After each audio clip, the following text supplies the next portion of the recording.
बहुत समय पहले की बात है। एक विशाल वन के मध्य सुवर्ण ग्राम नाम का नगर था। नगर चारों ओर से खेतों, बागों और नदियों से घिरा था। वहां के लोग परिश्रमी और समय के पाबंद थे। सुबह होते ही खेतों में हल चलने लगते, बाजार में दुकानदार अपने अपने ठेले सजा लेते और महिलाएं घर के काम पूरे कर बच्चों को पढ़ाने बैठा देती। यही कारण था कि सुवर्ण ग्राम समृद्ध और खुशहाल था। नगर से कुछ दूरी पर आलस्यपुर नाम का एक छोटा सा गांव था। यहाँ के लोग सुस्त और लापरवाह थे। यहाँ अक्सर कहा जाता, अरे आज क्यों जल्दी करें, कल कर लेंगे, काम तो भागा नहीं जा रहा। धीरे धीरे आलस्यपुर में गरीबी और परेशानी बढ़ गई। खेतों में फसल समय पर बोई नहीं जाती, घर समय पर मरम्मत नहीं होते और लोग समय की बर्बादी को जैसे आदत बना चुके थे। आलस्यपुर में दो मित्र रहते थे, नलिन और भद्रक। नलिन मेहनती, समय का पाबंद और दूरदर्शी था। वह जानता था कि हर पल की कीमत होती है। भद्रक उसके विपरीत था, लापरवाह, टालमटोल करने वाला और सोचने वाला कि कल सब कर लेंगे। नलिन का खेत हमेशा साफ और उपजाऊ रहता, जबकि भद्रक का खेत खरपतवार से भरा होता। नलिन का घर मजबूत और व्यवस्थित था, जबकि भद्रक का घर अक्सर मरम्मत के इंतजार में रहता।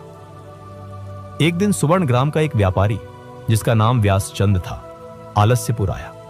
वह रत्न, कपड़े और अनाज का व्यापार करता था। गांव के चौपाल पर खड़े होकर उसने कहा, मैं 2 दिन बाद यहां से वापस लौटूंगा। जो भी अनाज या वस्तुएं बेचना चाहे तैयार रखे, मैं अच्छे दाम दूंगा। नलिन ने यह सुना और तुरंत काम पर लग गया। वह खेत गया, पके अनाज की फसल काटी, उसे धूप में सुखाया, साफ किया और बोरों में भरकर तैयार कर दिया। शाम को उसने भद्रक को भी बताया, मित्र, यह अच्छा अवसर है, अनाज तैयार कर लो, व्यापारी अच्छे पैसे देगा। भद्रक ने हंसते हुए कहा, अरे अभी तो 2 दिन है, कल कर लेंगे, आज तो पेड़ के नीचे आराम करेंगे।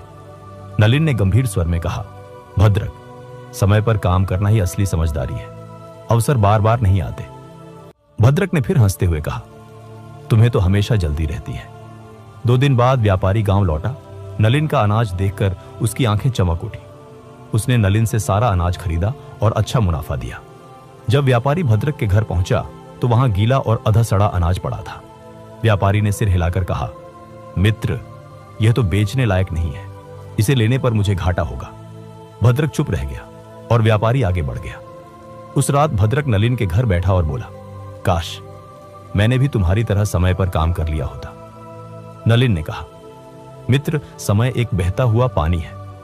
अगर तुमने इसे थामने की कोशिश नहीं की तो यह हाथ से फिसल जाता है। कुछ महीनों बाद गर्मियों में गांव के पास के जंगल में आग लग गई। तेज हवा से आग फैलने लगी। नलिन ने तुरंत गांव के लोगों को इकट्ठा किया।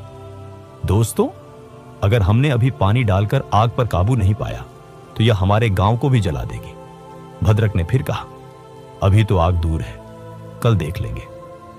पर रात होते होते आग गांव के किनारे पहुंच गई। कई घर जल गए।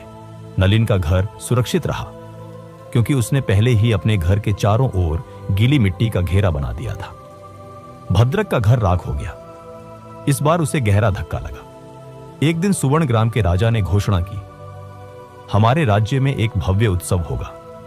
जो व्यक्ति सबसे सुंदर और उपयोगी वस्तु लेकर आएगा, उसे हम धन और पद देंगे। नलिन ने तुरंत जंगल से उत्तम लकड़ी लाकर सुंदर पालना बनाना शुरू कर दिया। भद्रक ने सोचा, अभी तो समय है, बाद में कर लेंगे। जब उत्सव का दिन आया, नलिन ने सुंदर पालना राजा को भेंट किया।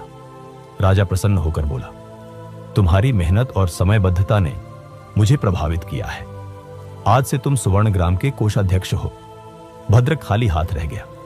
वह भीड़ में खड़ा नलिन की सफलता देखता रहा। एक दिन नलिन ने भद्रक को समझाने के लिए कहानी सुनाई।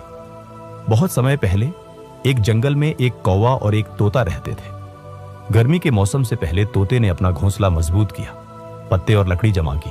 कौवा बोला, अरे अभी तो मौसम अच्छा है, क्यों मेहनत करें। लेकिन जब बारिश आई तो कौवे का घोंसला टूट गया और वह भीगकर कांपने लगा। तोता अपने सुरक्षित घर में आराम से रहा। नलिन ने कहा, भद्रक, समय की कद्र न करने वाला व्यक्ति उसी कौवे की तरह होता है। भद्रक ने कहा, हां, कल से मैं बदल जाऊंगा। नलिन मुस्कुरा दिया, क्योंकि वह जानता था कल कभी नहीं आता। 1 साल बाद आलस्यपुर में भीषण अकाल पड़ा। बारिश समय पर नहीं हुई, फसलें सूख गईं, जिनके पास अनाज और पानी जमा था वे बच गए। नलिन ने अपने भंडार से कई लोगों की मदद की। भद्रक भूखा और बीमार हो गया। उसने नलिन से कहा, मित्र, अब मैं समझ गया कि समय की कीमत क्या है। काश मैंने पहले ही सीख ली होती। नलिन ने पानी पिलाते हुए कहा, भद्रक, समय एक नदी की तरह है, एक बार बह गया तो फिर कभी नहीं आता। इसका सही उपयोग ही जीवन की असली सफलता है। अगर ये कहानी आपके दिल को छू गई हो तो इसे अपने उन दोस्तों के साथ जरूर शेयर कीजिए जो अपने कल का इंतजार करते हैं। और हाँ, ऐसे ही प्रेरणादायक विचारों और कहानियों के लिए चैनल को सब्सक्राइब करें और बेल आइकन दबाना ना भूलें, क्योंकि अगली कहानी शायद आपकी जिंदगी बदल दे। मिलते हैं अगले वीडियो में। तब तक याद रखिए समय की कीमत।